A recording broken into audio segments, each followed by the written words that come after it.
इस वीडियो में करेंगे क्लास 10th की एक्सरसाइज है 3.1।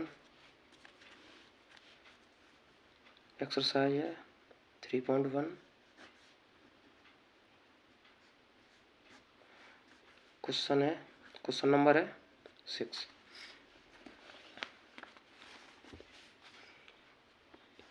इसमें given the linear equation 2x + 3y - 8 = 0।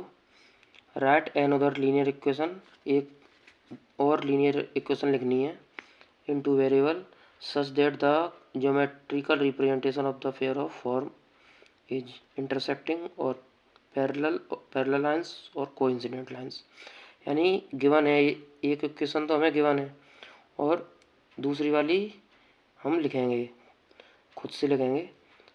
तो फर्स्ट ऑप्शन के में इंटरसेक्टिंग लाइंस, यानी इनकी जो कंडीशन है उसके हिसाब से नंबर लिखेंगे। जैसे फर्स्ट में ऑप्शन में है,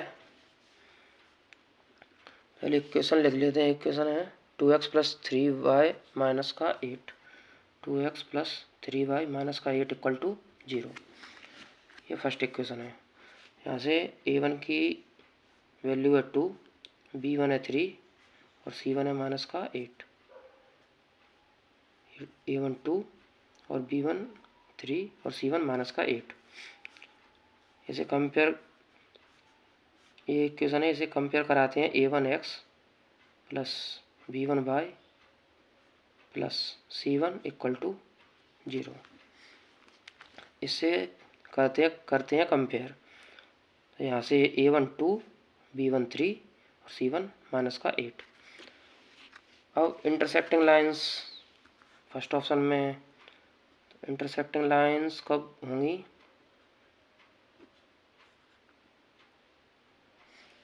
इंटरसेक्ट कब करेंगे? जब a1 और a2 इक्वल नहीं होना चाहिए b1 और b2 के। तो a1/a2, a1 की वैल्यू है 2/a2 और इक्वल नहीं होना चाहिए b1 की 3/b2 की लिखेंगे। तो ऐसी वैल्यू लिखेंगे हम कि ये इक्वल नहीं आना चाहिए।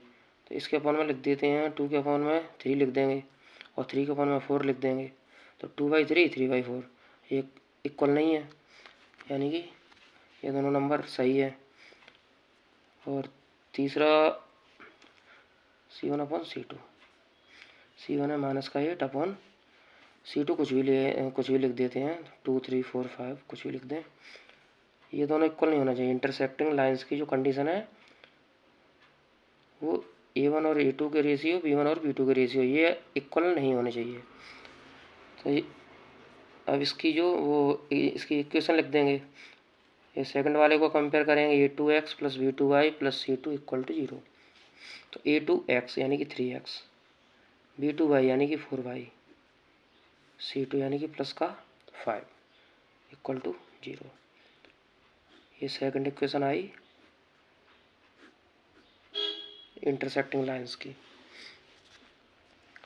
ये दोनों इक्वेशन से, इन दोनों इक्वेशन से जब लाइन ड्रॉ करेंगे ग्राफ पे तो वो दोनों एक दूसरे को इंटरसेक्ट करेंगी।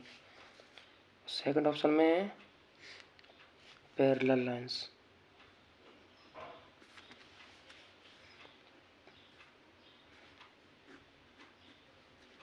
पैरेलल लाइंस की कंडीशन रहती है कि a1 और a2 और b1 b2 ये रहते हैं इक्वल, और ये इक्वल नहीं रहता, लास्ट वाला c1/c2 इक्वल नहीं रहता है। तो इसके हिसाब से लिखेंगे नंबर। a1 b1 c1 तो है अपने पास, a1 की वैल्यू है 2 और b1 की है 3, a1 की 2, b1 3 और c1 -8। a1 2 b1 3 और c1 है -8। अब ये नीचे वाले नंबर लिखेंगे। ये लिखेंगे कि ये दोनों इक्वल आना चाहिए और ये तीसरा वाला c1 c2 इक्वल नहीं आना चाहिए। तो इनके नंबर लिखेंगे। 2 के अपॉन में जैसे 4 लिख दें तो 2/4 यानी 2 1 जा 2, 2 2 जा 4, ये आ जाएगी वैल्यू 1/2। तो ये भी 1/2 ही बनानी है ये वाली वैल्यू। तो 3 तो अपन में लिख देंगे 3 1 जा 3, तो 3 2 जा 6, यानी अपन में लिख देंगे 6। अब ये दोनों वैल्यू 1/2, ये 1/2 है। 2 1 जा 2, 2 2 जा 4, 3 1 जा 3, 3 2 जा 6। ये 1/2 दोनों इक्वल आ गए। और तीसरी कंडीशन में ये इक्वल नहीं होना चाहिए, तो यहाँ पर कुछ भी लिख देते हैं, 3 लिख देंगे। तो अब इसकी जो इक्वेशन लिखेंगे, इसके लिख देंगे तो 4x plus 6y plus 3 equal to 0।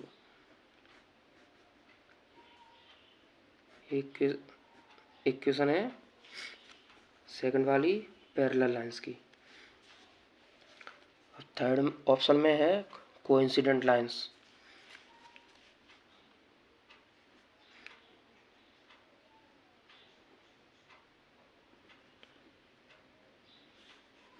Coincident lines में इसके जो रहती है कंडीशन, इसमें तीनों के रेशियो इक्वल रहते हैं, A1 और A2 के, B1 और B2 और C1 और C2, तीनों के ही इक्वल रहते हैं रेशियो। तो अब इनके हिसाब से वैल्यू पुट करेंगे। A1 की तो 2 है ही, A2 की लिखेंगे B1 की ये 3 और C1 की ये -8। अब इनके अपॉन में नंबर ऐसे लिखेंगे कि तीनों आपस में इक्वल आ जाना चाहिए। इसके अपॉन में लिखेंगे जैसे 4 लिख देंगे, तो 2 1 जा 2, 2 2 जा 4, ये वैल्यू आ जाएगी 1/2। इसको भी 1/2 ही बनाएंगे, तो इसके अपॉन में लिख देंगे 6, 3 1 जा 3, 3 2 जा 6, ये आ जाएगी 1/2। अब ये भी आना चाहिए 1/2, तो इसके अपॉन में लिखेंगे 8 1 जा 8 और 8 2 जा तो 16 आना चाहिए। और लेकिन माइनस है, माइनस तो नीचे भी माइनस लिखेंगे, इस नंबर के साथ भी माइनस लगाएंगे, माइनस से माइनस कैंसिल हो जाएगी। तो ये 1/2 1/2 1/2, यानी तीनों नंबर इक्वल आ रहे हैं, यानी कि लाइन कोइंसिडेंट होंगी।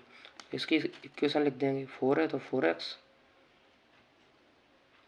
6 तो 6y, A2x plus B2y plus C2। लेकिन अब प्लस के बाद C2, तो C2 की वैल्यू माइनस में है, तो माइनस के 16 इक्वल टू 0। ये इक्वेशन आ जाएगी कोइंसिडेंट लाइंस की। ये वाली इक्वेशन कुछ भी आ सकती है, वो नंबर हमें अपने मन से ही रखनी है इसमें, बस वो इसकी जो कंडीशन है इनकी लाइंस की, इनको सेटिस्फाई करना चाहिए। ऐसे नंबर लिखेंगे, नंबर अपने मन से लिखेंगे, इक्वेशन कुछ भी आ सकती है।